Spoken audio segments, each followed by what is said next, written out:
Vince McMahon issues statement on Netflix documentary. Plus, a stipulation has been added to a Bad Blood title match, and a new champion was crowned last night on Raw. It's all in the Cultaholic wrestling news right now. So it's hours to go until Mr. McMahon, the Netflix docuseries, drops. And with that just around the corner, Vince McMahon has issued a statement about it. Yeah, he starts off the statement by saying, "I don't regret participating in this Netflix documentary. The producers had the opportunity to tell an objective story about my life and the incredible business I built, which were equally filled with excitement, drama, fun, and a fair amount of controversy and life lessons." Unfortunately, based on an early partial cut I've seen, this doc falls short and takes the predictable path of conflating the Mr. McMahon character with my true self, Vince. The title and promos alone make that evident. A lot has been misrepresented or left out entirely in an effort to leave viewers intentionally confused. The producers use typical editing tricks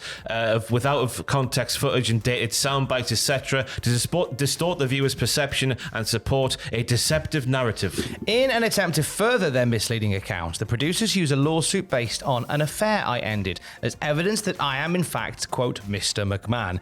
I hope the viewer will keep an open mind and remember that there are two sides to every story. This makes me more hopeful about the entire documentary. It certainly does, doesn't it? It certainly makes you think that there might be more to it than there was. There was some concern that maybe because of the timing in which it was finished and then the timing of the allegations coming out, that maybe it would be something that would be brushed away. And Raw going to Netflix in January, would they want such a bad thing being aired on Netflix months before Raw goes to Netflix? So yeah. Well, apparently this is not going to be the case. Well, Ann Callis is the attorney for Janelle Grant, who gave a statement in response saying Vince McMahon physically and emotionally abused, assaulted, and human trafficked Janelle Grant for more than 2 years. Calling his horrific and criminal behavior an affair is delusional and nothing more than a sad attempt to save his shredded reputation. Although Ms. Grant has not seen the Mr. McMahon docu-series, we hope it shines a bright light on his abhorrent and criminal actions by accurately portraying the realities of his abuse and exploitative behaviors. Ms. Grant will no longer be silenced by McMahon. Her story, though deeply troubling and exceptionally painful, is one that can help other abuse survivors find their voices. We seek to hold McMahon, John Laurinaitis, and WWE accountable and give Ms. Grant her day in court. The documentary's out tomorrow. Early, I believe first thing in the morning when you wake up, there's going to be the whole thing there ready to go. Let's go. So take the day off work. Shall we all book the day off work and just get some popcorn and watch it? We will obviously let you know more when we know more at cultaholic.com. Bad Blood taking shape for next weekend. A very special caveat has been added to one title match for the show. Yeah, so we had a promo segment last night with Liv Morgan, Rhea Ripley, and Big Dom's in the background as well. Liv saying to Rhea, I'm not just going to beat you because I'm bigger and stronger. I'm going to beat you because I'm clever and whatnot. And then Rhea Ripley says, well, I've got a message for the pair of you little wazzocks. Dom, you are going to be where you belong to be or deserve to be, behind bars, good sir. He's going to be in a shark cage above the bloody ring. I love that. Yes. First things first, good morning, mother. Maybe use the word wazzock at some point. Up the mother. Up the mother.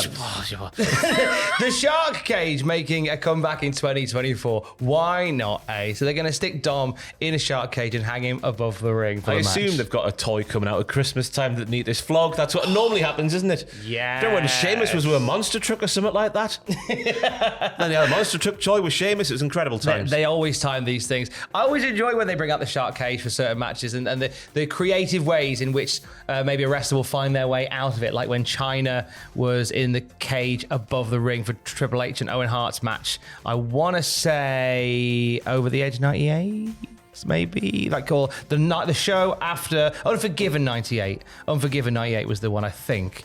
It was God, after I can hear all the comments typing now, Tom. Hear the cogs turning in the head. I'm sure it was Unforgiven 98 that they did that, but I might be wrong. It was also, I enjoyed when Paul Bearer was put in a shark cage above the ring from Undertaker and Mankind at Survivor Series 96. Was the most recent one Enzo Amore, or has there been one since then? Oh, that's a good question. Let us know in the comments below. Let us know down there if the last person put in a cage was Enzo. He might still be in there, just a skeleton. Just clear him out of there. Also on Raw last night, we saw a very mysterious video appear on the screen just before we went to one of the ad breaks. A strange symbol with a man's voiceover over saying, "Fate is woven." And also there was like a circle with some bloody hieroglyphics in there, right? But it's not hieroglyphics, everybody. It's some Viking speak. And the three things, they spell out a word, and that word is war. Yeah, Viking are runes, and you can cross section these logos with Futhark or Viking runes, and it does indeed spell war. It's just funny that we live in a world where people complain about, the Danielson and McGuinness thing isn't, but here we are speaking about Futhos or whatever the hell you just said. I, for one, all my wrestling storylines to be explained using Viking runes. I'm a simple creature. But you can tell which one is the R, because it looks like an R. It looks like an R. It does, yeah. There you go. Detective Tweddle on the case. Detective Tweddle, I put this on your case file as well. Does the fact that they're spelling out the word war mean they might be rebranded as War Raiders? War Raiders! Or could it just be a tagline for them? We are the Viking experience who like to war things. I don't know. It'd be weird if they would, though, Tom. We always said this back in the day, didn't we? Just the word war being used on the wrestling, with the real world happening like it is around us. Yeah, it's a strange one to use. Maybe not. Maybe like you say, it's just a coinky-dink. Of course, we haven't seen the Viking Raiders teaming up for ages. Eric got sidelined when he went to have neck fusion surgery in November, and we saw Ivar have a brief singles run. He squared up to Obafemi briefly. He's very good. But he's taken time off. He's gone to have stem cell treatment, if memory serves. But this will be the first time we've seen the Vikings back together in a long time. I'm up for it. Oh, yeah. As long as they're allowed to be what they were back in the day, just smack people's heads in. That's all it needs to be, and nothing more. Needs to be. It wasn't just a tease for the Viking Raiders that we saw on Raw, but tease for another return. Isn't that right, Ross? So, there's a segment last night with the Judgment Day having a little back chat back and forth like they do backstage every single week on Raw. In the background, though, eagle-eyed viewers saw, like on the Cultaholic Wrestling podcast, we see Puppet Jack sprawled across the table, sprawled across like a big backstage case last night, was Lily the doll. What could this mean, Tom? What does this mean for WrestleMania? Well, there's been lots of speculation about Alexa Bliss coming back to WWE. Of course, recently, Wyatt Six hinting at a female member to join them soon. Alexa Bliss getting back into wrestling training after getting married and having her first child.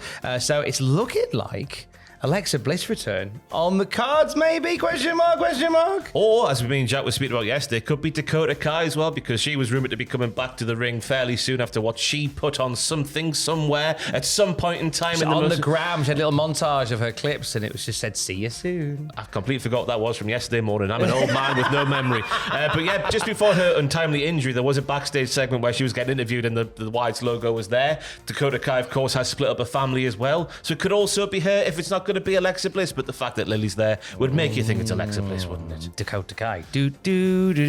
Now, this was a phenomenon that I didn't see coming. No. In our main event of Raw. Yes. 51 days, Braun Breaker held the Intercontinental title for. However, last night he was taking on Jay Uso in the main event because Jay Uso's name is Main Event Jay Uso. Yes, he has to wrestle in the main events. We have a little bit around the outside of the ring. Jay Uso super kicks Braun Breaker, spears Braun Breaker through the barricade, rolls Braun Breaker back in the ring. My God, that's a tongue twister for to sound a Tuesday morning. And then a big splash up the top later, and Jay Uso cleanly wins the Intercontinental title. Fantastic main event. These two had a banger.